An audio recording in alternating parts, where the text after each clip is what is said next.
गेहूं फसल की कटाई का समय अब नजदीक आ चुका है, जिसके लिए किसानों को सलाह दी जाती है कि गेहूं की पत्तियां और तना पीला एवं सूखे दिखाई देने पर, साथ ही दाने में नमी लगभग 20 से 25% होने पर कटाई कर लेनी चाहिए।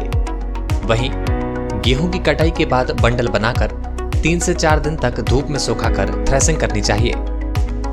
इसी तरह से चना फसल की पत्तियां तथा तना सूख जाने पर एवं दाने कड़क होने पर फसल की कटाई करनी चाहिए, जबकि कटाई उपरांत 1 से 2 दिन धूप में सुखाकर फसल की गहाई करनी चाहिए। मटर फसल से जब ऊपरी पत्तियां हल्की पीली होने लगे तो फसल की कटाई करें एवं मसूर की फसल पकने की अवस्था में जब ऊपरी पत्तियां सूख जाएं और फलियां हल्की पीली हो जाएं, तब उनकी कटाई कर लेनी चाहिए।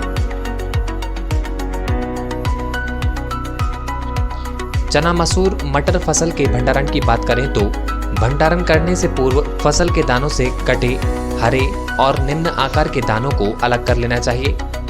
ध्यान रखें कि दानों में 10% से अधिक नमी ना हो, जिससे भंडारण कीटों से फसल को सुरक्षित रखा जा सके।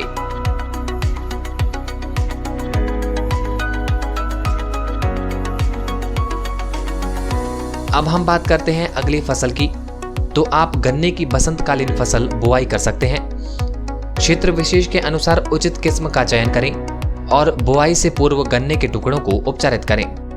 ग्रीष्मकालीन अवस्था में तापमान के अनुसार फसल को 10 से 15 दिन के अंतराल पर उपलब्धता के अनुसार सिंचाई करें।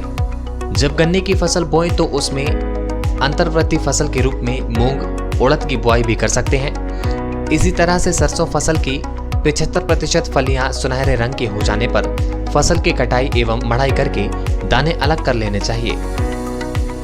जिन किसान भाइयों ने मूंग व उड़द की बुआई नहीं की है, वह शीघ्र बुआई करें।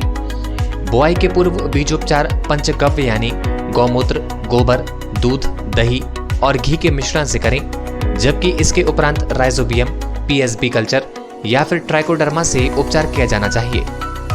प्रति हेक्टेयर के हिसाब से बात करें तो 20 से 25 किलोग्राम बीज पर्याप्त होता है एवं पंक्तियों से पंक्तियों की दूरी 30 सेंटीमीटर होना जरूरी है।